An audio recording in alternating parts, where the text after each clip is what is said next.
What's up mga bata? Dahil naboboring ako bigla ko naisip na hamanin ng 1v1 ang top 1 Global Guinevere.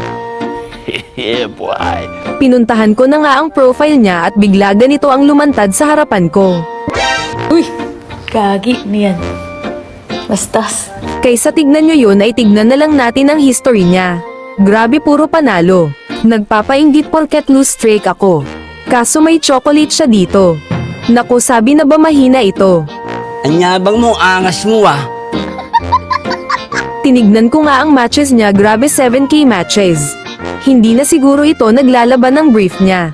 Pero kilala nyo naman si Regine Place na gumagamit ng Tita Gwyn. Hindi niya rin pinaglalaban ng panty si Tita Gwyn kaya never pa siya na chocolate kaya ito ay sure win. Panoorin nyo na lang kung paano ko durugin ang top 1 global na ito. Dito nga nagkasabunutan kami ng maaga. Parehas naman kaming level 1 pero bakit sobrang sakit niya? Naka-cheat siguro siya. Grabe laglag modest ko dun ah. Naunang dugo ako. Naka-cheat nga siguro ito guys. Cheater siguro mga top global kaya ang bilis nila magpa-rank up. Dito nga napatay niya na naman ako. Pero pinagbigyan ko lang siya. My term.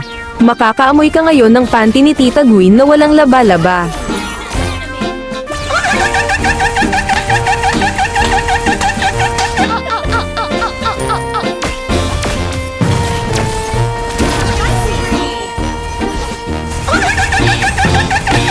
Dito nga ay hindi na makapalag sa akin ang top 1 Global Guinevere.